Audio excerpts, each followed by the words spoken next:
Hello ladies and gentlemen, Matt the Editor here, and welcome to another edition of my Who Reviews. This week it's Kerblam. When I found out the title of this episode, I immediately thought, okay, this is either going to surprise me or be a really bad episode. And seeing Series 11's record of sci-fi stories, not a lot of them have been pretty great, at least in my opinion. But by the time the trailers and the Children in Need sneak peek came out, I was a little curious. Maybe it'll just be some fun, and who knows, maybe it might surprise me a little.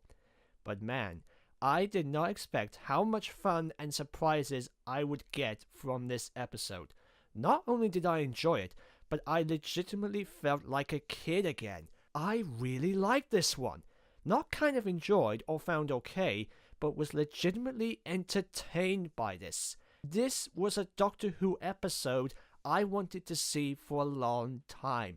Don't get me wrong, what we've had so far were good in their own ways, but after a long run, we've been having the same old tropes, whether it's meant to speak to the audience, be politically correct, or just be some stupid pointless fun. But one of the things I've always liked as a child whilst watching Doctor Who was when an episode creates a concept, but adds a little twist to it, and remember to do whatever you want or go wherever you want. You pick a location, pick your characters, pick your monster, and go with it. It has a perfect mix of action, humor, and debate, a narrative that references the series' past while serving its own cast, but it has its political talk, debate, or message disguised as a science-fictional story. On the one hand, this sounds like a forced and silly idea, but for a forced and silly idea, they do everything they can with it. They realize that the most interesting thing in this episode are the robots, and there's a lot of time focused on them. Look at the design on them. Look at how they're positioned. They appear in almost every single scene in the episode. Whether they're standing front and center, in the background, hiding behind a station, or whether it's a piece of their technology locked in a glass case. And again, with such a silly design, I mean, look at it.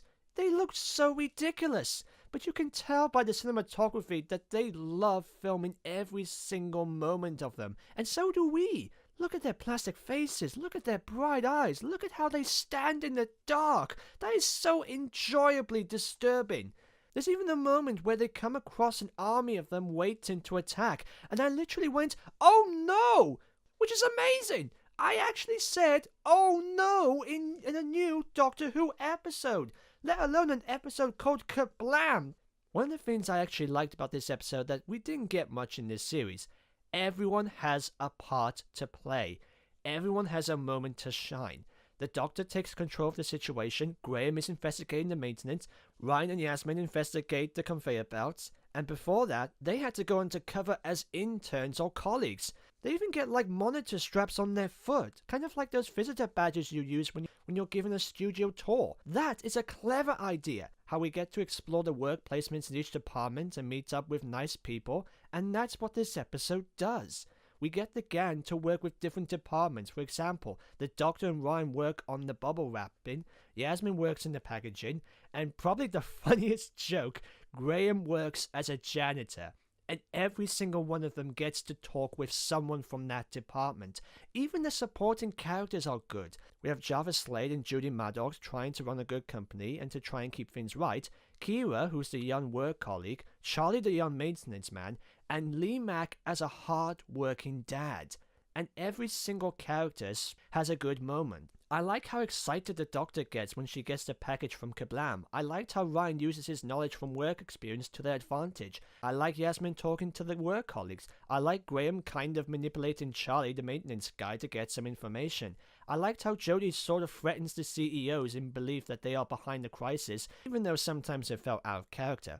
There are even some moments that we got from the first two episodes that we never got mentioned again, like the Doctor using the silenced finger again, or when Ryan finally mentions he has a coordination problem. Yeah, remember that?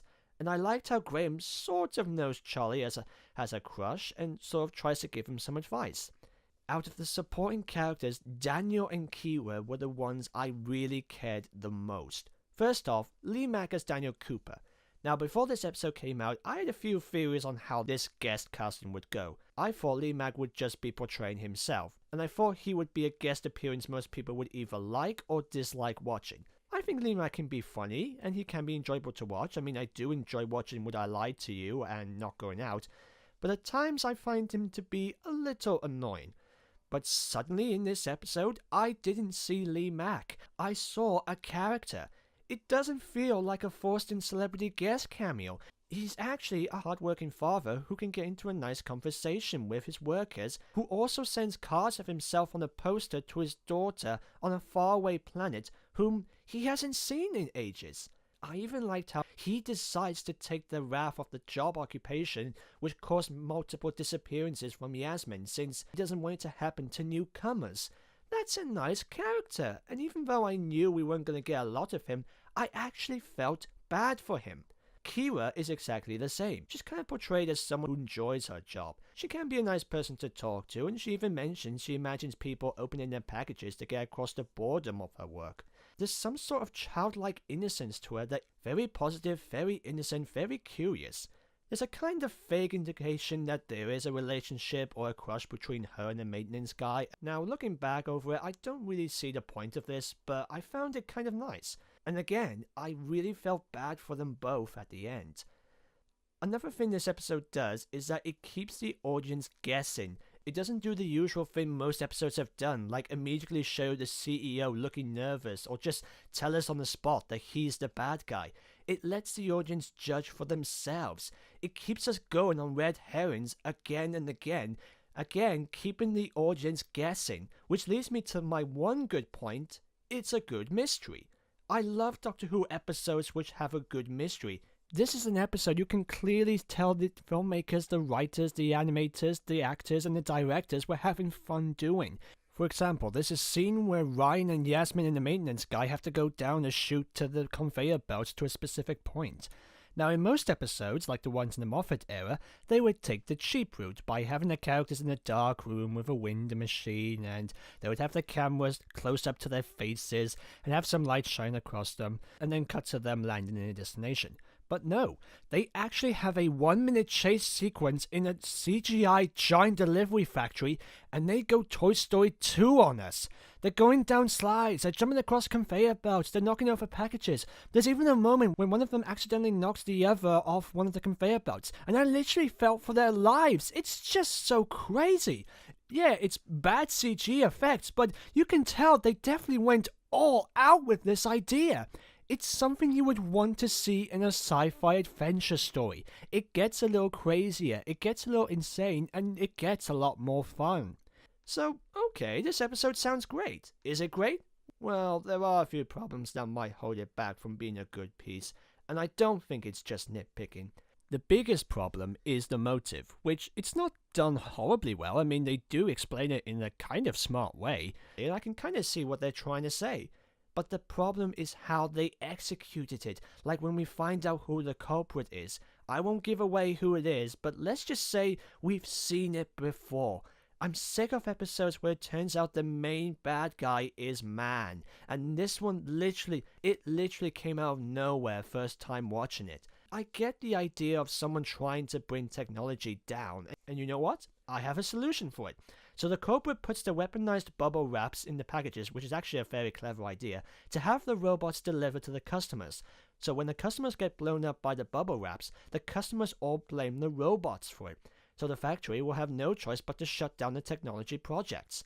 But if that is the case, why didn't the culprit just have the robots blow themselves up, since that is what the Doctor did in the end anyway? I miss the days when the enemies of Doctor Who are nothing but the monsters or the technology. Who was the culprit in Robots of Death?